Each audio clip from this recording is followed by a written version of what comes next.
Okay, we'll go ahead and get started. Thanks everyone for joining us today. While we go through some of the introductory slides, feel free to introduce yourself with your name, where you're calling in from and your organization in the chat box. And that way we can kind of get to know the people who are on the call and the level of experiences. It looks like right now we have a pretty wide variety, which is typical for our training session. So I'm excited to see that, even in this remote format.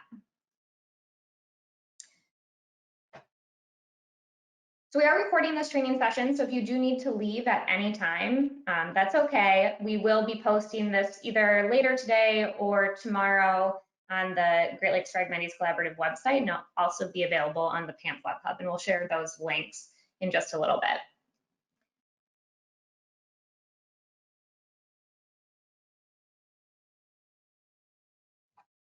We have some PAMF staff on the line right now, and I'll let them introduce themselves as well. My name is Sam Tank, and I'm the PAMF coordinator. I work at the Great Lakes Commission in Ann Arbor, Michigan. And normally I travel around and do all of these training sessions, offer in-field assistance, get to meet everyone in person. And today I was really excited, first training session of the year, and I got up and I got ready and put on my PAMF shirt just because I felt like I needed to, and then went upstairs and to my home office. So it's a little bit different than normal, but I'm feeling, really excited. I'm glad to have so many people on the line. Patrick, do you want to go ahead and introduce yourself?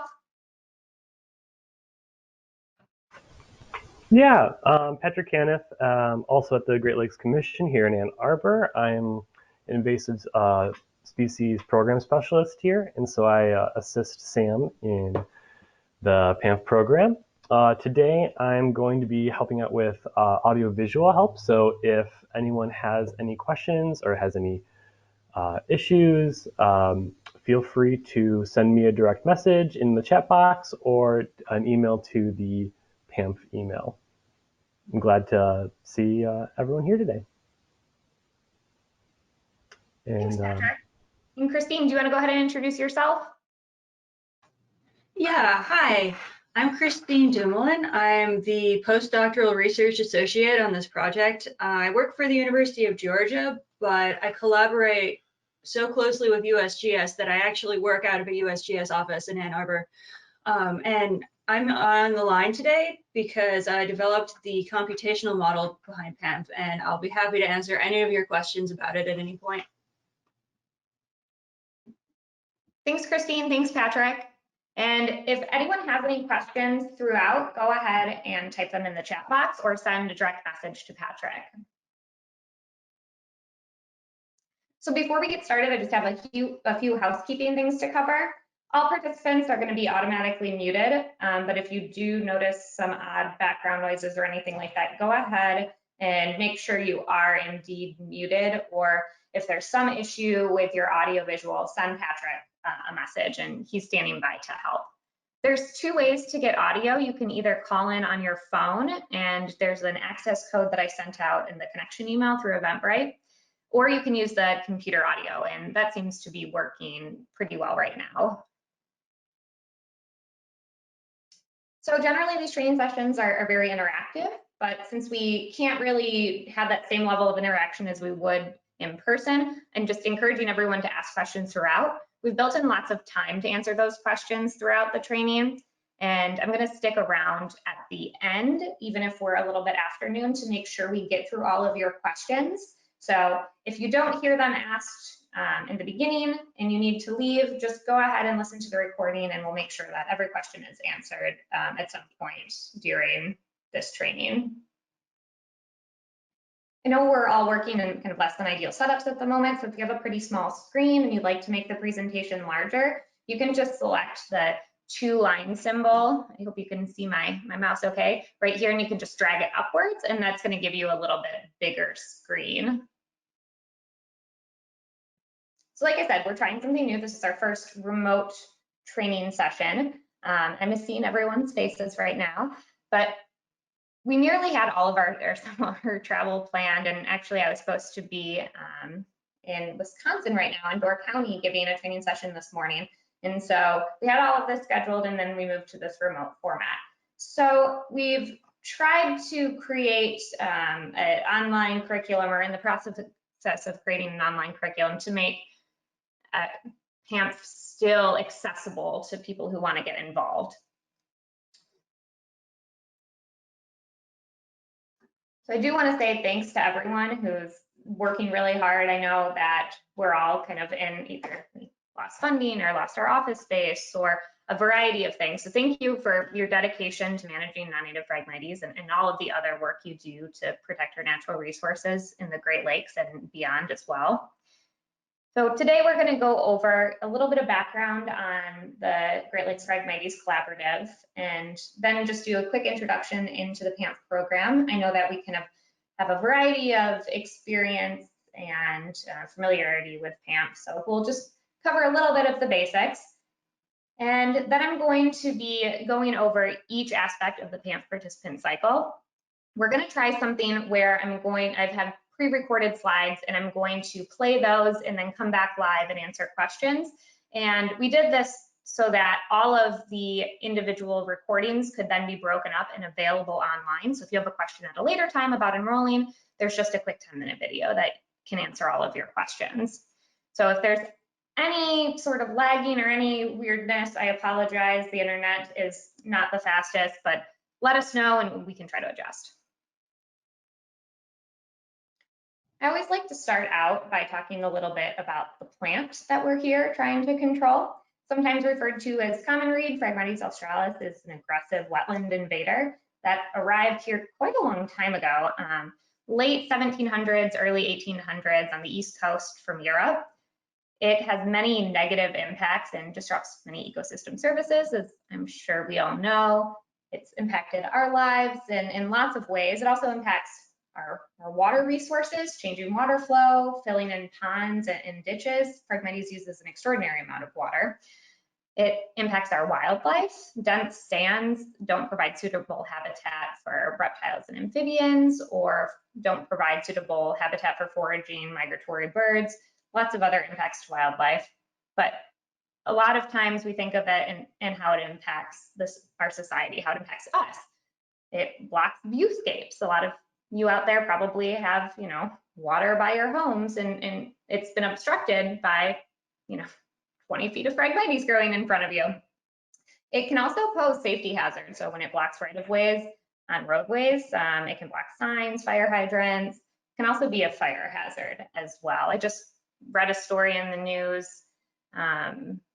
2 weeks ago where a small patch of Phragmites caught and it accelerated a burn and actually burned someone's house down. So lots of bad things surrounding Phragmites, and that's why we're kind of all here to manage. And this is not just a localized problem. It's not just something that happens in our individual cities or counties or states, but it's a problem throughout the Great Lakes Basin and a binational problem that is throughout North America. And so this need for a regional approach kind of brought the idea of the Great Lakes Phragmites Collaborative. And we've existed for about a decade now. The collaborative was established to facilitate communication among stakeholders across the Great Lakes region and to serve as this resource center for information on Phragmites biology, management, and research. The collaborative's mission is to facilitate communication among stakeholders across the region and serve as this resource center for all things Phragmites. So since its establishment, like I said, nearly 10 years ago, the collaborative has developed a number of resources that are all geared towards meeting the needs of Phragmites managers across the Great Lakes. Our website is greatlakesphragmites.net, and it's meant to be this kind of one-stop Phragmites resource hub with all sorts of information like Phragmites identification, research, and management information. We're more than just the website, although that is kind of our main resource. The collaborative network is anyone within the Great Lakes who is impacted or trying to impact Phragmites. So all of you are in the collaborative. We also have nearly 40 archived webinars with more added about every other month, where regional Phragmites experts present their latest research and management findings. The latest research is also shared in our quarterly research roundup. So if you subscribe to our listserv, you can access that way. You may also have seen us on social media, such as Twitter and Facebook. We're also launching our Instagram probably later this week. So that's kind of exciting as well. Social media really allows us to connect with other managers and share out all the great work that's happening throughout the Great Lakes, and then also helps us, stay connected and stay relevant as well. Really like to encourage everyone to check out the website if you haven't already. It can be a really great resource. And one of the collaborative's greatest resources is the Phragmites Adaptive Management Framework, or PAMF, as we'll probably refer to it throughout the rest of this presentation. And that's what everyone's here to learn about. We're going to walk through each step of the PAMF participant cycle, which includes enrolling a monitoring unit into PAMF, enrolling a management unit into PAMF, monitoring annually, submitting data to the model, which then provides management guidance to each management unit enrolled. And then that guidance is implemented throughout the year as different forms of Phragmites management techniques. This is an iterative process, so it begins again the next year with the next round of annual monitoring. So we're going to describe all of these steps in detail. Everything that we're going to cover today is available in a written format in the PAMF participant guide. And this is available on the PAMF web hub. And I will follow up with everyone and I'll email out a copy of this as well if you don't have one already. We usually update a new version every year, so we've just finished updating our 2020 version. So that's available on the PAMF web hub. And like I said, I'll make sure everyone has that in their hands as well. So we're going to start off with one of those introductory video recordings that I had mentioned, just to give you a background on PAMF. All of these recordings are going to be available separate from this full training recording on the Great Lakes Phragmites Collaborative website. And once that's kind of all available, we'll send out an email on the listserv. So sign up for that and you'll be able to stay up to date on kind of what our resources are for PAMF.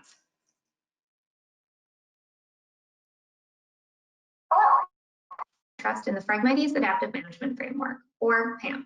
This short video is meant to give you an understanding of the why behind its creation. A number of traditional methods are used to control Phragmites. Some of these include herbicide applications, mechanical removals, prescribed burns, and hydrologic manipulations, just to name a few. One thing that all of these techniques have in common is that they're resource intensive, requiring special knowledge, equipment, staff time, and funding. However, Phragmites managers are not seeing consistent results when implementing these techniques. For example, an herbicide treatment applied in Michigan may have a very different outcome than one applied similarly in Minnesota. A lot of uncertainty exists surrounding which variables, such as site conditions and implementation techniques, are responsible for such variability in the treatment effectiveness. And when a manager does find a highly effective management technique, there's currently no mechanism in place for sharing that knowledge with other managers. Even our regional Phragmites experts are struggling with the uncertainty of treatment outcomes. During the initial planning phase for PAMF, experts were elicited to help provide base values for the PAMF model. Part of this elicitation involved giving each of the 9 experts a hypothetical management scenario. So in this case, you applied a glyphosate treatment to a Phragmites stand that was 80% established with non-native Phragmites, and then asked them to predict most likely outcomes by distributing 100 points. If there was high agreement between experts, then we would expect to see a lot of overlap in the distribution of points. Expert 1 anticipated improvement in the invasion status with a reduction in the percent establishment of Phragmites at this site, most likely between 41 and 50%. Expert 2 expected even lower establishment. Even better expectations from Expert 3, who predicted eradication was even possible. Expert 4 still predicted a lot of improvement. Expert 5 believed pretty similar to Expert 4. Expert 6 predicted there would be no change in the invasion state after 1 year of treatment. Expert 7 predicted some improvement. Expert 8 thought it was likely that the invasion would even get worse. And Expert 9 believed a large reduction in Phragmites was likely.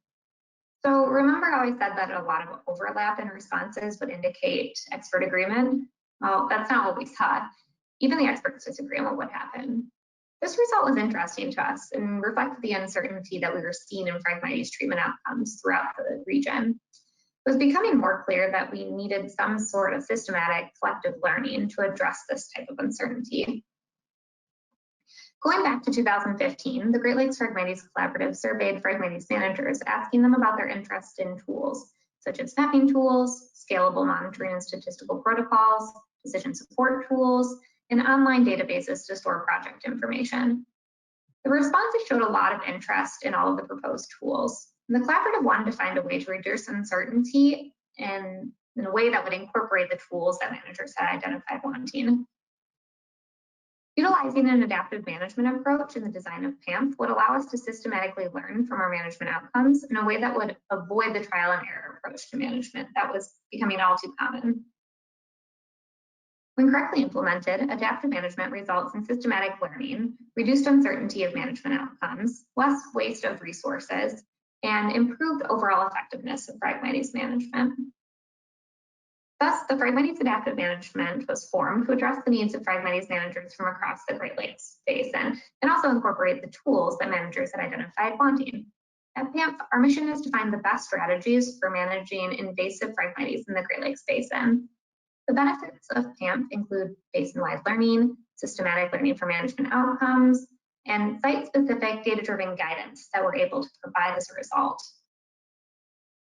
PAMF wouldn't be possible without the dedication of professionals from across the Great Lakes Basin. PAMF's core team includes staff from the University of Georgia, the U.S. Geological Survey, and the Great Lakes Commission.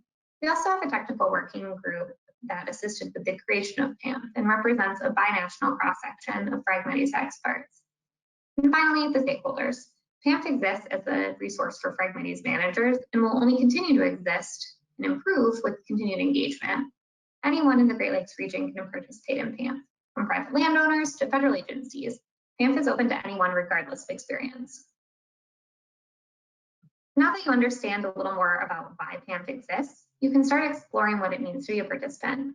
Here's a representation of what the Adaptive Management Framework looks like as part of the participant process. Participants work through these steps, which repeat on an iterative cycle. And when you add a timeline to those steps, you end up with the PAMF participant cycle.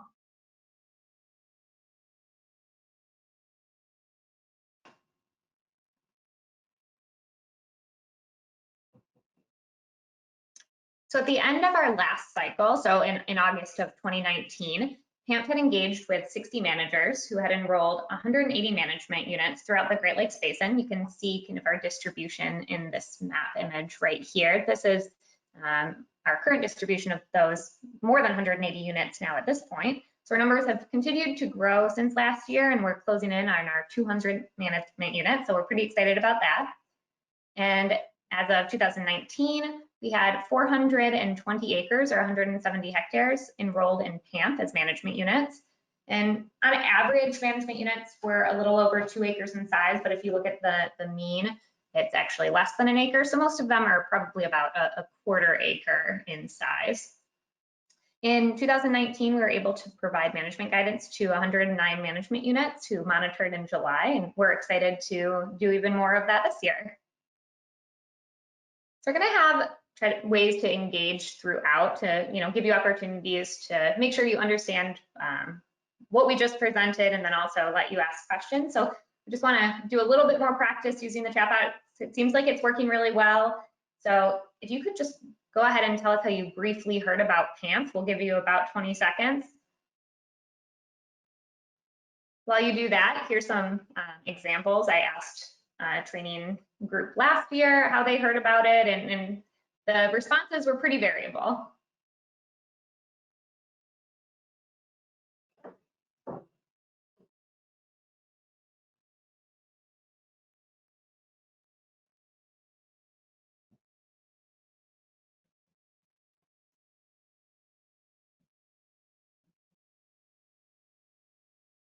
Patrick, does it seem like our responses from this group are pretty similar to what we've seen in years past?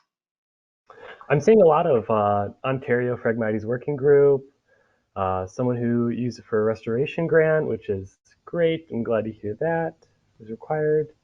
and some coworkers and colleagues. Perfect. Yeah, great. I And, really was excited to get out to Ontario this last year and connect with a lot of you. I recognize a lot of your names, so I'm glad that you're able to join us today. Okay, so I wanted to see if anyone had any questions up until this point. If you do, go ahead and either send them to Patrick or you can just type them in the chat box. Patrick, have we gotten any questions so far? Yeah, we've got a question from Sarah. Where will we be able to find the recorded webinar for future use? Yeah, that's a good question. Thanks, Sarah. So we're going to, it's recording right now, so we're going to go ahead and download this. And it takes, a couple hours. So we'll upload it either today or tomorrow on the Great Lake Phragmites Collaborative YouTube channel and then connect that to the website. And so I'll send out a link to this probably later today or tomorrow to everyone who's registered for this webinar. And like I said, once we have more of those functionalities built out where you can access the individual recordings, I'll send an email out on the listserv as well. Any other questions? That appears to be all the questions for right now, but if you have any other questions, be sure to send them in the chat to me, or there will also be some additional time at the end. We might not have time for all the questions at each of these different sections in this presentation, so feel free to have questions ready for the end as well. Great. Thanks, Patrick. So our next set of slides is going to cover enrollment, which is the first step in becoming a PAMF participant.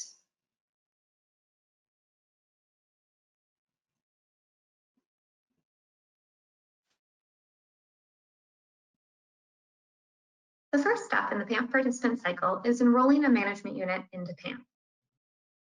Before you can benefit from the collective learning process, you must first enroll your management unit into PAMF.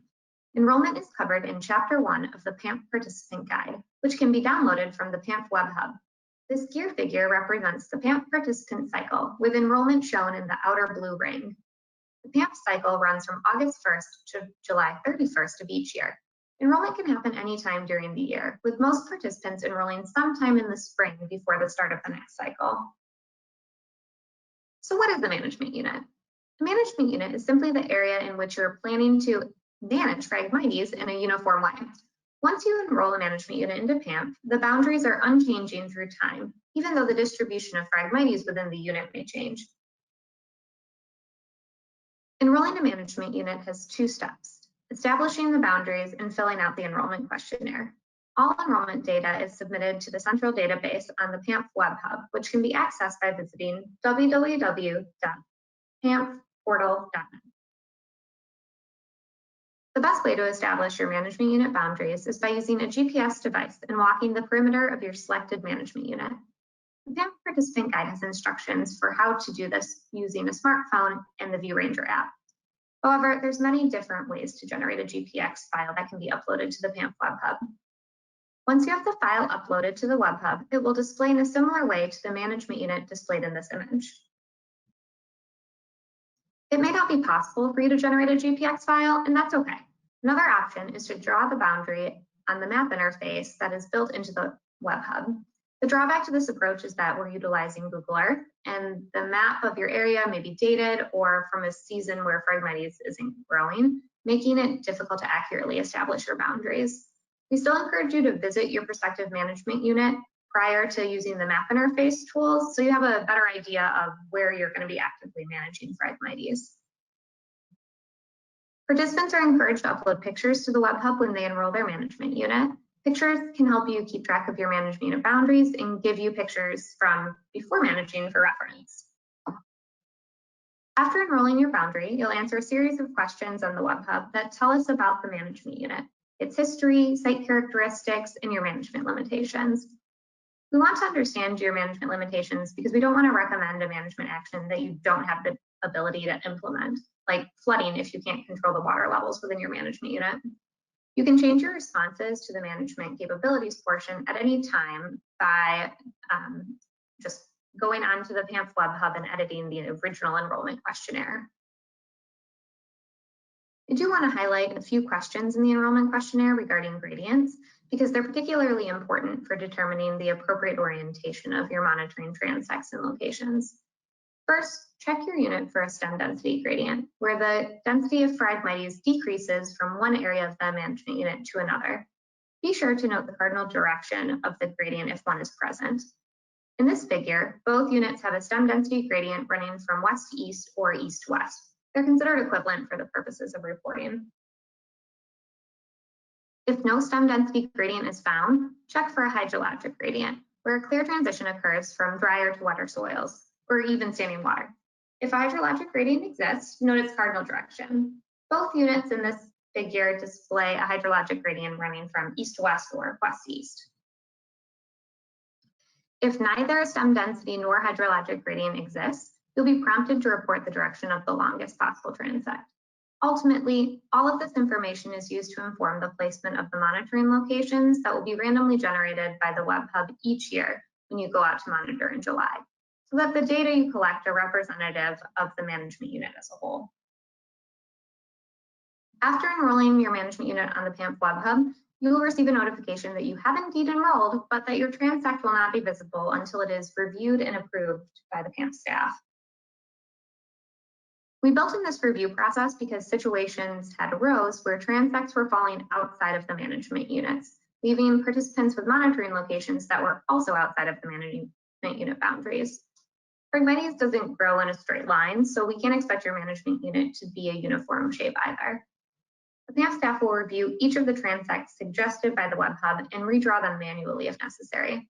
This process is pretty quick on our end and typically should be done the same day you enroll, but no longer than 2 business days after enrollment. If you're hoping to enroll and monitor the same day in July, that's still possible. You can contact us ahead of enrolling and we'll do our best to immediately review the transect so there's no delay. Otherwise, you'll need to use the participant established monitoring locations instructions to establish your 5 quadrat locations. This document can be found in the PAMF Web Hub. So there are some considerations when deciding which management units to enroll in PAMF, and I want to just spend a little bit of time covering those. First, you'll want to consider your ability to manage uniformly throughout a management unit. If you are thinking of applying different management techniques within one area, try to break those up into multiple management units instead. You'll also want to select an area where you are comfortable implementing one management technique at a time. There are also some practical considerations to make before mapping out your management unit. The boundaries are going to remain constant throughout the life of the management unit in PAMF.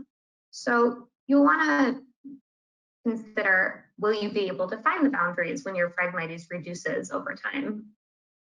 There's no size restrictions for PAMF management units, but choosing a site that is too large or too small may lead to some challenges when it comes time to monitor. When possible, enroll management units that are greater than 10 meters wide, since most GPS devices are only accurate within 10 meters. This might not be possible, especially if you're working in right-of-ways or similar areas, and that's perfectly fine. You can still enroll, just be careful when it comes time to monitor GPS error. If you're managing a very large area, you may want to consider splitting that larger unit up into multiple smaller units. This can help with accessibility issues that come with trying to monitor a really large area. And finally, if you're managing one large stand or many smaller stands, you can consider enrolling just a portion of the total area into a few multiple management units. And you can then apply the guidance you receive for those multiple units out more broadly to similar areas. So now you're ready to enroll your first management unit into PAMF. Remember, management units can be enrolled any time of year. Each management unit is only enrolled once, but you can enroll new management units each year.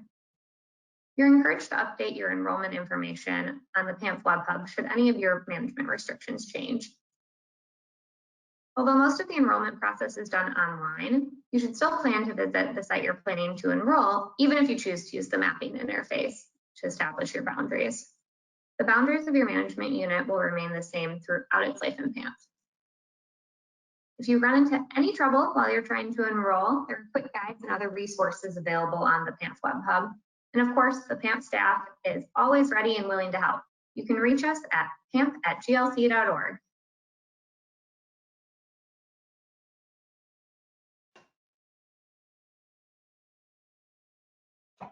So just going to go over kind of a few quick reminders just to summarize what those slides just told us. So start off by creating an account on the PAMF Web Hub. This is going to be the first step. The website is pamfportal.net. We do use the EdMaps platform, so you do have to actually create an EdMaps account, but if you just visit the site, it walks you through it, and it's quite simple. And next, you're going to create your management unit boundaries and then fill out the enrollment questionnaire on the Web Hub. All of this should take a couple of hours. Most of that time spent mapping out the boundaries of your unit.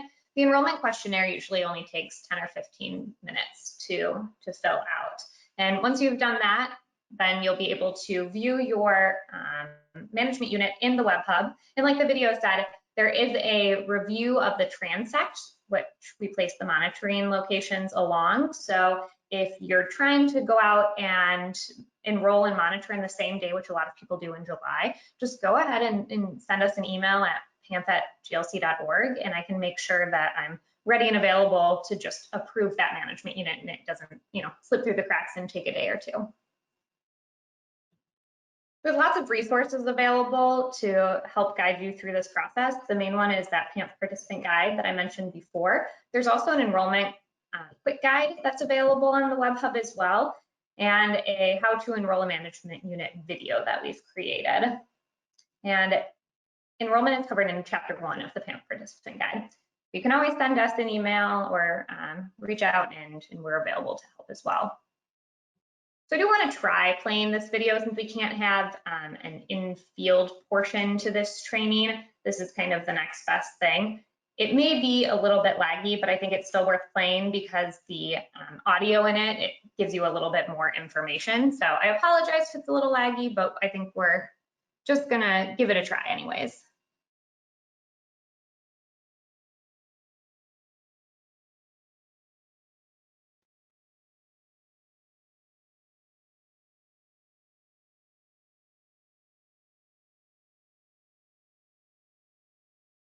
Welcome to the PAMF How-To video series. I'm Samantha, the PAMF coordinator.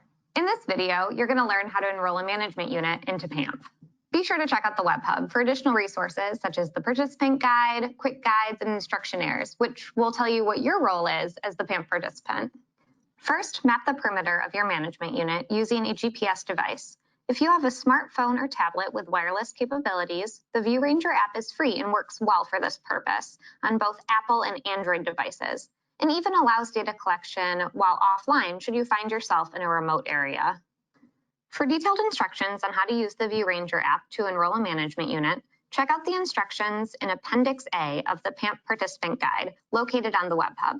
Record the perimeter of your management unit with your GPS device as you walk or drive around your management unit.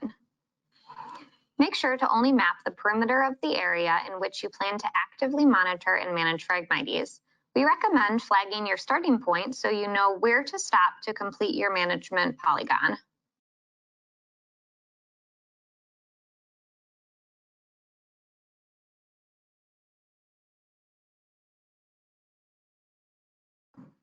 Next, you complete the enrollment questionnaire. Start by checking for a stem density gradient, where Phragmites is more dense in one area of the management unit than others.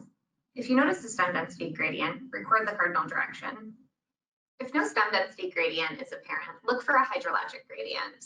This really means that there is a noticeable transition from drier to wetter soils, or even standing water. And again, note the cardinal direction.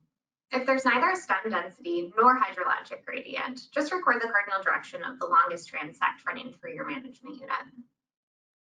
You'll also need to take note of your management unit's hydrologic regime. Does the entire site contain standing water for the majority of the year? Is there not typically standing water, but the soil is usually wet throughout the year? Or is the site fairly dry year-round? Now take note of your management unit's habitat type. Select all the options that seem appropriate given your knowledge of the management unit. Options include wetlands, agricultural lands, roadways and ditches, ponds, and many more. Lastly, look for Phragmites that is established outside the perimeters of your management unit.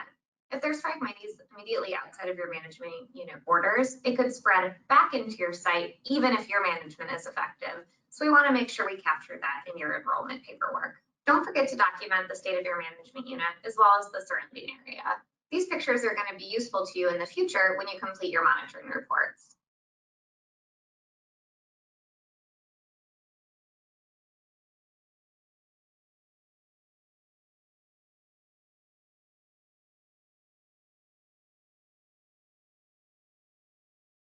Okay, so I apologize for the little bit of lagginess, but you can view this video offline, off the webinar, if you go to our YouTube page or if you visit the Web Hub, there's a link to this video as well. So we're going to do our first knowledge check. So go ahead and use the chat box to answer if you think this is true or false. So true or false, it is important to still visit your prospective management unit even prior to drawing your boundaries using the Web Hub's mapping interface tool.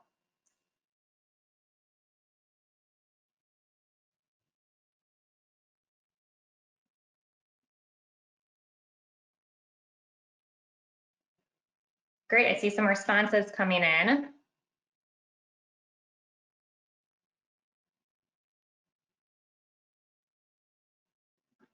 Okay, that answer is true. Patrick, how did they do? They did great. Yeah, everyone got true and yes and true. We've got experts here. Perfect. Yeah, this is important. We're using Google Earth if you're using that map interface tool. So it might be, of a previous season or even a previous year. I know if I Google Earth my house, it's like 5 years old. So it looks a little bit different.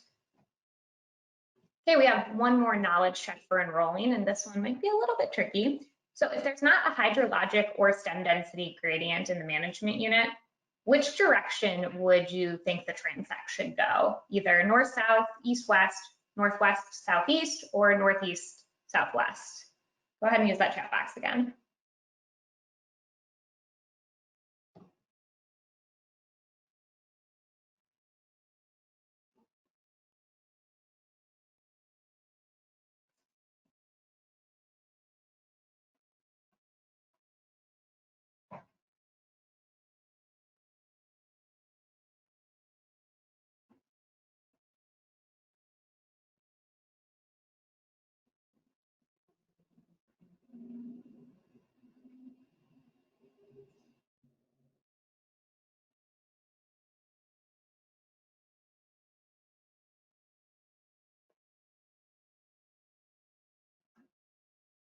So this one doesn't necessarily have a right answer, but I would probably draw it north-south. I think all of the responses that people are giving could be right. You could draw it east-west. You could draw it kind of on a diagonal. This one is an oddly shaped unit. So if you don't have a hydrologic gradient or a stem density gradient, you get to tell the Web Hub. And if you select one of the options, the Web Hub is going to draw a transect for you so you can kind of view it. And if you see that it's not really falling within your management unit, that's okay. You can just go ahead and leave it. And like I said, there's that check built in. So Patrick, what did everyone else think? We got a pretty good mix. A lot of people said D, but there are some east and wests and one or two Bs. Yeah, like I said, none of these answers are actually wrong. This is probably just how I would draw it. So just want to pause and see if there's any enrollment questions at this time. Patrick, did we get any questions about enrollment? And feel free to go ahead and type them in the chat box now if you do have some. Yeah, we've got a question from Shannon. If the Phragmites has been managed in the past, can I still enroll it through the PAMF program? Yeah, that's a really great question, Shannon. So yes, you can. If you have a stand that has never been managed and is really highly established with Phragmites, you can enroll that site. And if you've managed a site previously and it still has some Phragmites remaining on it, you can still manage it. So our enrollment questionnaire does capture some of your management history, so the history of herbicide applications, for example. And so we do try to capture what you've done in the past, but we also capture the current state of invasion when you monitor, and we're going to cover that next. Good question. Any other questions, Patrick? Yeah, we've got a question from Jennifer and Andrea. What about a donut-shaped area, and is there a recommended maximum management unit size? Yeah, good question. So for the donut-shaped area, go ahead and enroll it if that's what the Phragmites patch is looking like. Your transect that the web hub is going to draw is going to look wrong, but I'll go ahead and correct that when I do that approval process. And so we'll make sure that all of your monitoring locations do fall within the boundaries of the management unit. And the second part to that question, a recommended management unit size, was that it, Patrick? That's correct. Okay, yeah. So no matter what size your management unit is, it's going to have 5 monitoring locations. So I would say, like, it's definitely up to you. There's no maximum. I wouldn't do more than probably a few to 5 acres. We do have some that are quite large, but then you run into kind of accessibility issues. The main thing that we're trying to look for with all of those monitoring locations is understanding the variability within your unit. So that's what all of those hydrologic and stem density gradients are trying to do.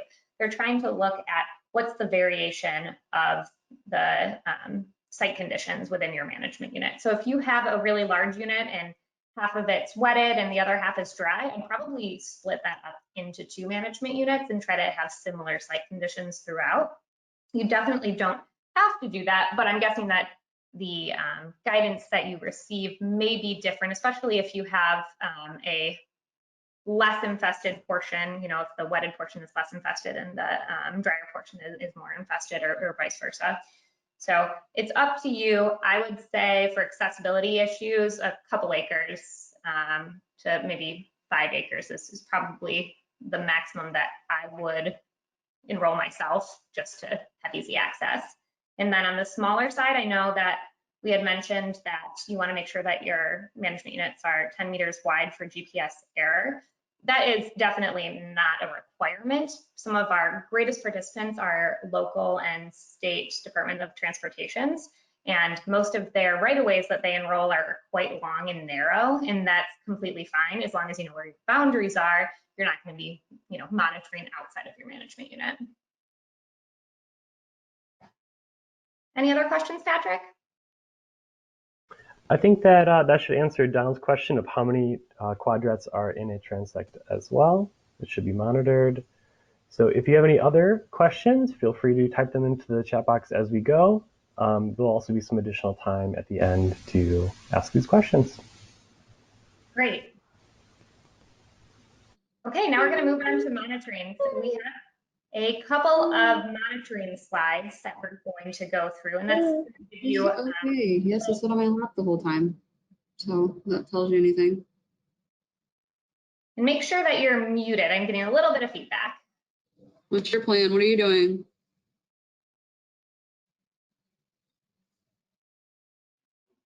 Are you done? Hello, can you explain more a little bit?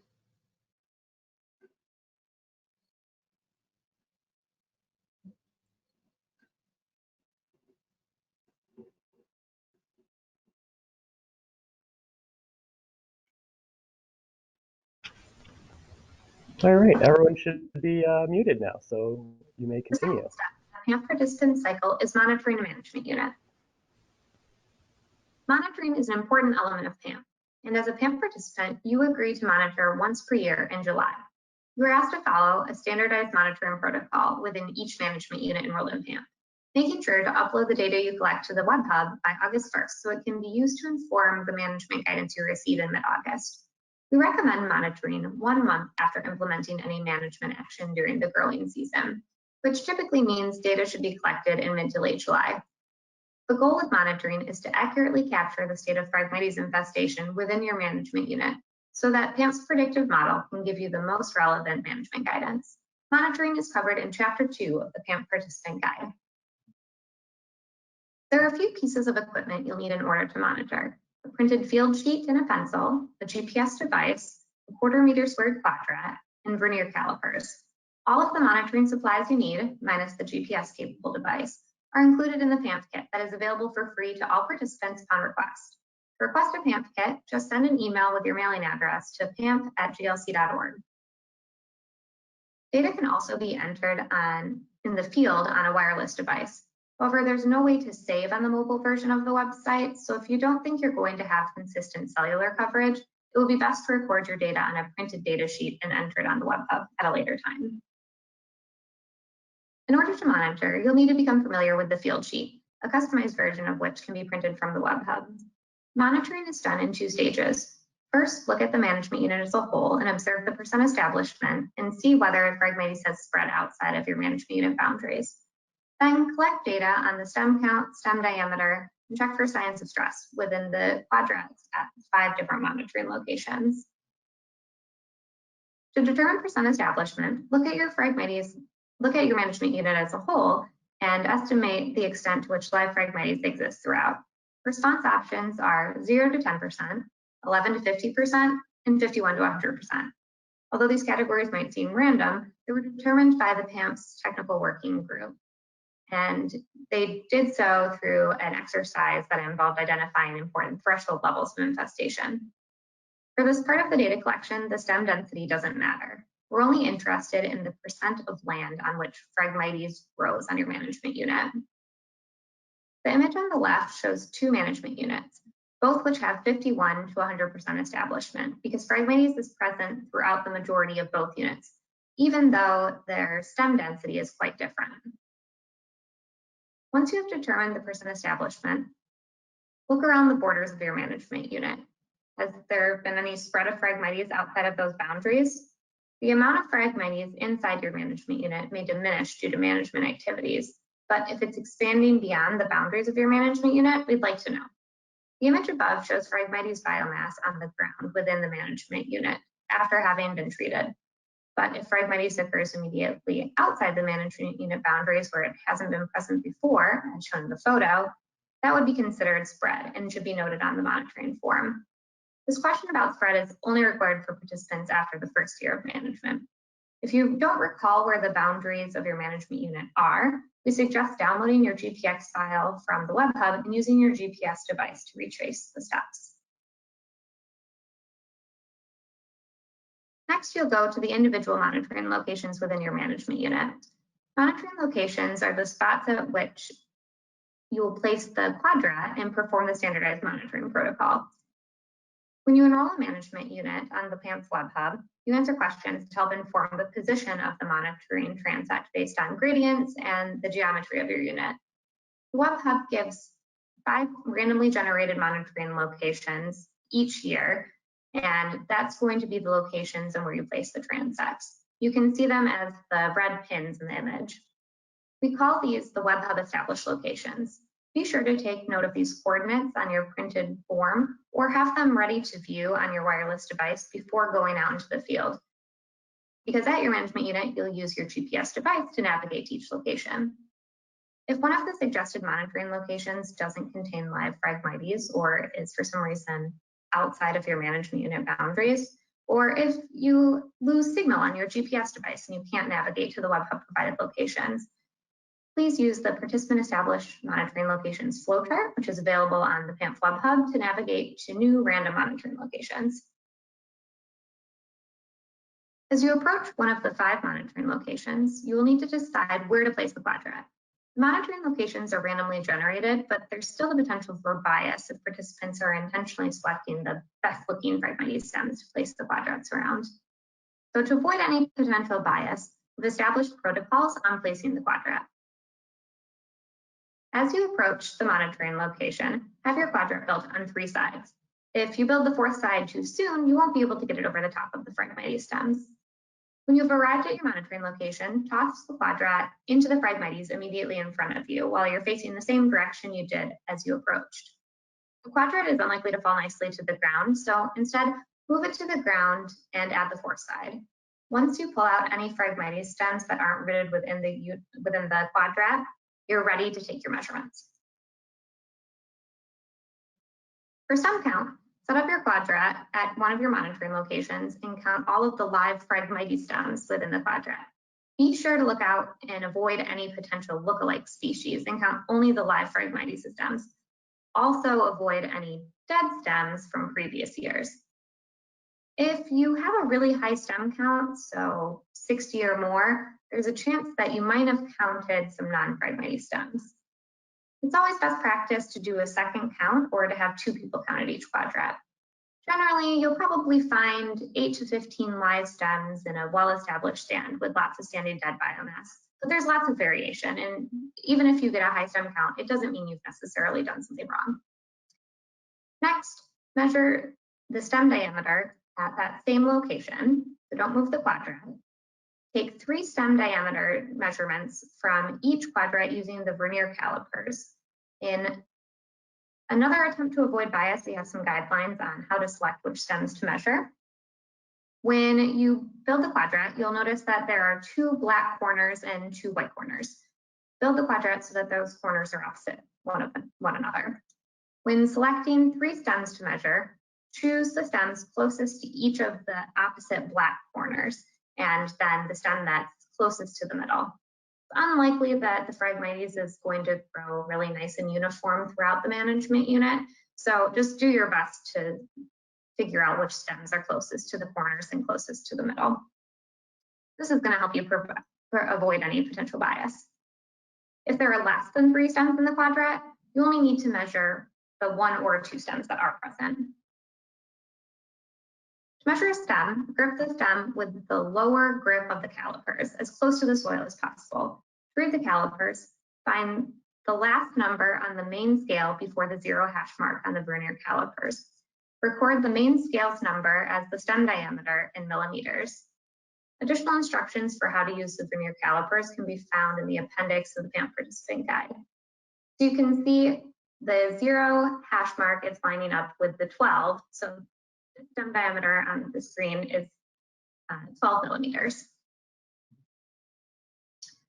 Lastly, within your quadrat, before you move it, look for any signs of stress that are not caused by your management actions.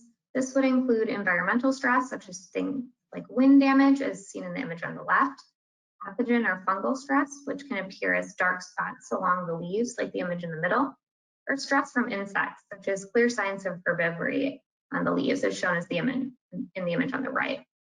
If you think your Phragmites is stressed, but you're unsure, you can select uncertain on the web hub and upload a picture, and we can make that determination for you.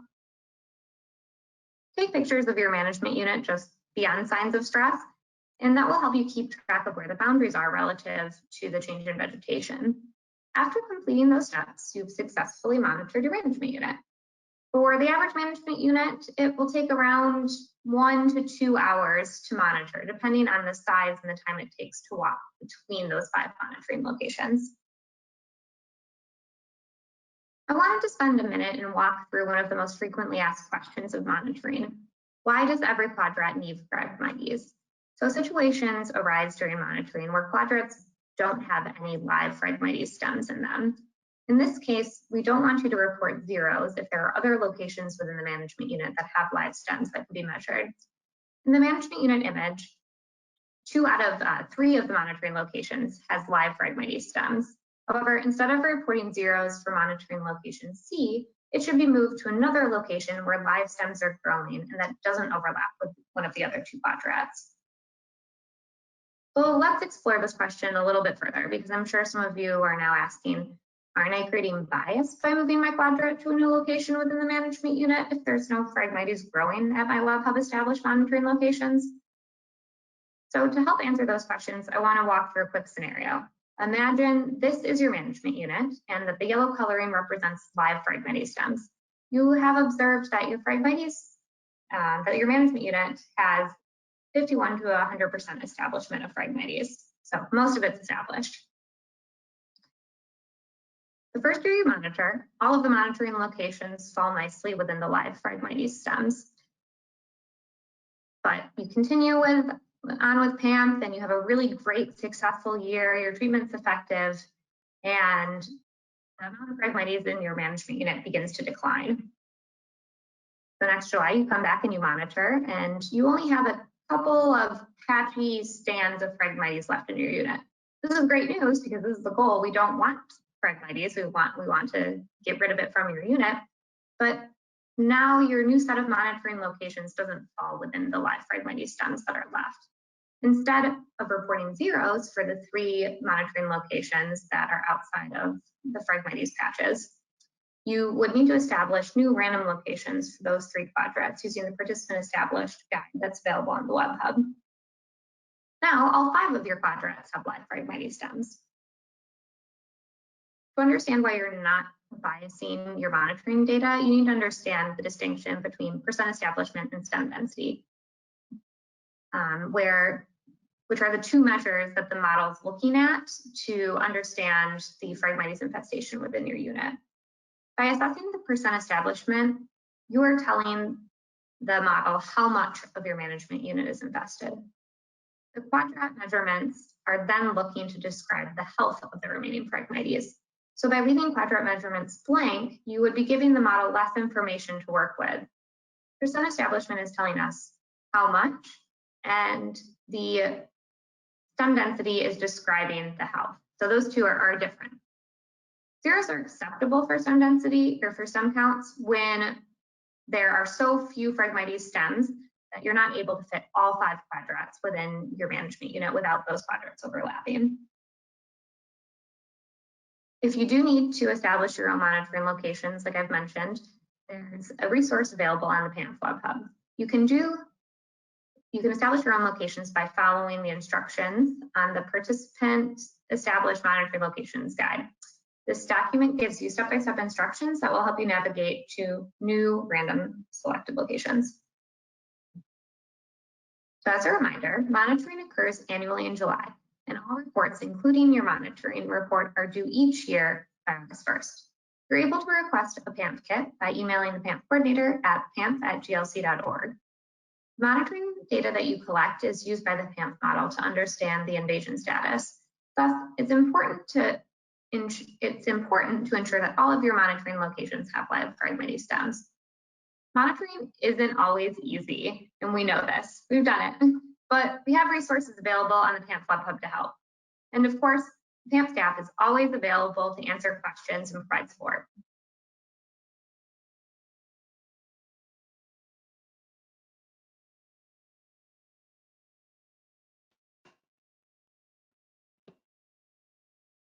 Okay, so just another quick review. So monitoring happens in July, and we ask that you monitor 1 month after you've taken your last management action. So if you've taken a management action, near the end of June, then you should make sure that you try to monitor at the end of July. And there's 2 kind of steps to monitoring your unit. You're going to look at your management unit as a whole and assess that percent establishment, and then you're going to visit those 5 monitoring locations. If you need to establish a new monitoring location, we do have resources available for that. And then the monitoring reports are due each year by August 1st, and those can be submitted on the PAMF web hub. So under the resources tab on the web hub is where you're going to be able to find the monitoring quick guide and step-by-step instructions on how to monitor, and also a blank monitoring field sheet. The web hub has this really nice feature where once you enroll a management unit, you can actually print off a customized version, and it's going to have a picture of your management unit and all of your coordinates. And so I recommend printing that off and taking that out into the field with you. I have done it on the phone before, but it is a little bit tricky. Not entering it in necessarily, but if you lose internet connection, you might lose all of your data. So I usually take screenshots along the way just in case. But if you do have any questions, or if you're out in the field and you need help, we're trying to offer either FaceTime or just phone calls this year. So you can always give us a call, and I'll provide my number as well, or send an email to pamf@glc.org if you need any help. I do want to play our other how-to video. It's probably going to be laggy again, but I think it will at least give you a pretty good idea of what it looks like out in the field. And again, this will be available, or is available, on our YouTube channel and on the Great Lakes Phragmites Collaborative website, as well as the PAMF web hub.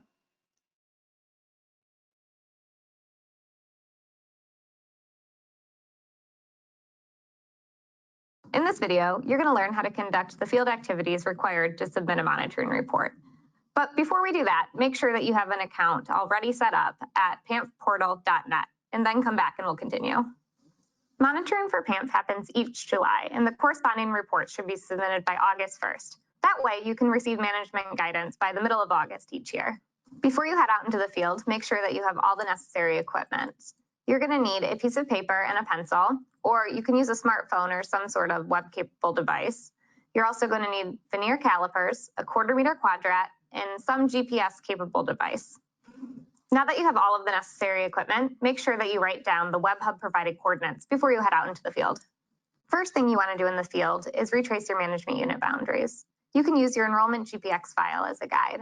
To estimate percent establishment, weave through the unit to gauge the amount of area which Phragmites occurs throughout the unit's boundaries. Remember that stem density doesn't matter, only consider the portion of your management unit that contains live Phragmites. You can report this as either 0 to 10%, 11 to 50%, or 51 to 100% establishment. Depending on how you enrolled your management unit and how you set those boundaries, you may not even start with a management unit that's over 50% established. We suggest that you take photos each time you visit your management unit so you can answer future monitoring questions. Next, you will navigate to each of the 5 suggested monitoring locations. Coordinates are provided on the WebHub under the View Management Unit tab. If a suggested location does not contain any live Phragmites, is outside of your management unit, or you lose GPS signal, please navigate to a new random location. Further instructions for creating a participant established location can be found in the PAMF participant guide. Record your new GPS coordinates if possible. Once you've navigated to your first monitoring location, set up the quadrat, being careful not to place it where you've been walking. If your monitoring sites are underwater, you're still able to monitor at those locations as long as the live stems are present above the water surface. Simply float the quadrat on the water surface to take the measurements. Count the number of live Phragmites stems within the quadrat, including only those that are rooted within it. Make sure not to count other similar looking grasses. Some stem counts may be as low as 8 or 10, despite the presence of dead biomass, sometimes making stands appear much denser. Next, you'll need to take 3 stem diameter measurements using the vernier calipers. Measure as close to the ground as possible. To minimize bias, measure 2 stems from opposite corners of the quadrat and then 1 in the middle. The quadrat has 2 opposite colored corners as a reminder. To read the instrument, find the last number on the main scale before the 0 hash mark on the vernier scale. Record the main scale's number as the stem diameter in millimeters. In this case, we would record the stem diameter as 9 millimeters. If your monitoring site is submerged under the water, measure the stem diameters at the water surface. Now assess the Phragmites within the quadrat for signs of stress not associated with your management actions. If the majority of the Phragmites within the quadrat show signs of stress, record that type of stress as either environmental, pathogen, or insect herbivory. If uncertain, report uncertain. We encourage you to take pictures of the signs of stress and upload them along with the monitoring report to the WebHub. Environmental stress may include wind damage, drought, or flood-induced stress. Pathogen or fungal stress can appear as dark spots on leaves. Insect herbivory appears as holes in the plant tissue or insects actively eating the plants. Insects simply present on the plant does not necessarily indicate stress.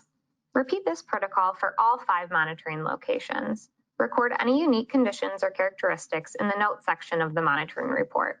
If you have further questions, please refer to the Resources tab on the WebHub or feel free to contact us at pamf@glc.org.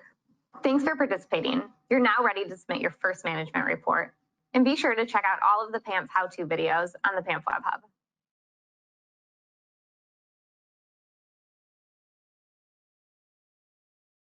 Yes, at the end there, I definitely meant to say monitoring reports, but I'm very uncomfortable on video, so it didn't quite come out right.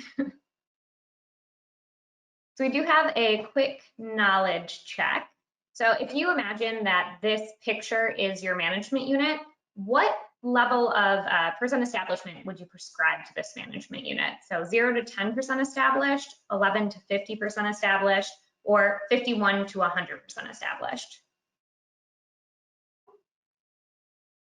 Go ahead and type your answers in the chat box.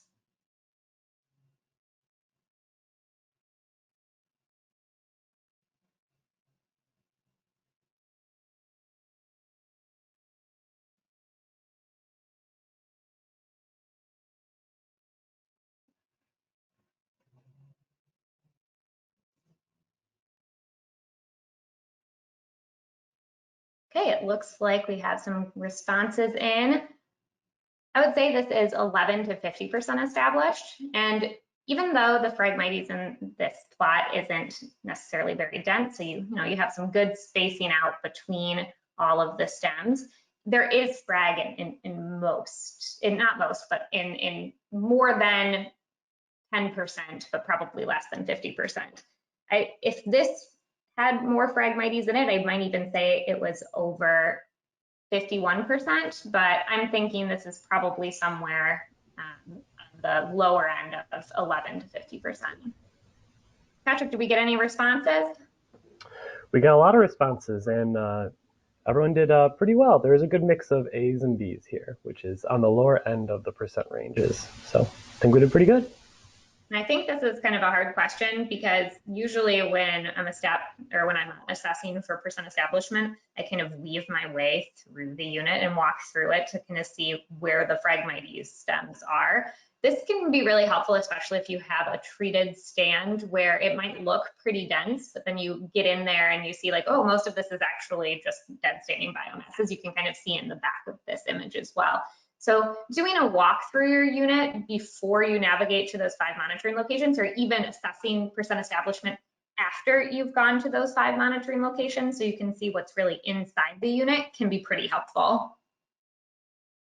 Are there any questions so far about monitoring? Yeah, we've got a question from Andrea. Should monitoring still take place in July if management occurs in October? Yeah, so you're going to, and we'll cover management in just a little bit, but that's a good point. So how management works is you're going to manage sometime throughout the year and generally multiple times throughout the year. And so your monitoring is kind of bookending that management. So you're going to monitor each July, and the PAMF cycle doesn't run on the calendar year. It runs from August 1st to July 31st of each year. And so monitoring is trying to help us understand what happened throughout that entire year. So what does your state or your management unit look like prior to management? And then if you go ahead and you manage in October, so maybe you do a glyphosate treatment and then you rest for the rest of the year, well, you're going to monitor once again at July, and you're going to see, okay, how did all of those management actions that I did influence the state of invasion within my management unit? Good question. And hopefully it becomes a little bit more clear once we go over the model and then management as well. Any other questions? Yeah, we have an additional question from Lee. What if there are 2 different management strategies in one management unit? If example is an early season cut in June or July, followed by a fall season herbicide application. Yeah, and so what you're going to do is you'll report all of those management actions as different management reports on the Web Hub. And so since our cycle isn't running on a calendar year, the management actions that you implement in June are going to be considered separate from, it is a separate cycle or a separate PAMF year as the ones that you implement in the fall. So it starts with your fall management treatment. So if you go out this year and you do a glyphosate treatment or some sort of herbicide treatment in the fall, over the dormant phase, maybe you don't do anything, for the winter, you just let the dead biomass rest. And then you come back and you do a cut in or remove biomass in the spring, then all of those management actions are going to be incorporated into that one PAMF cycle that starts and ends in August and then ends in July. And that's kind of how that works. So even though you might be kind of operating on a calendar year basis, we're functioning on this August to July calendar, if that makes sense. Any other questions, Patrick? That appears to be all the questions for now. Thank you for asking questions, everyone. And if you have any additional questions, as a reminder, just type them into the chat box or wait to the end, and we'll have other sections that we can ask questions in. Thank you.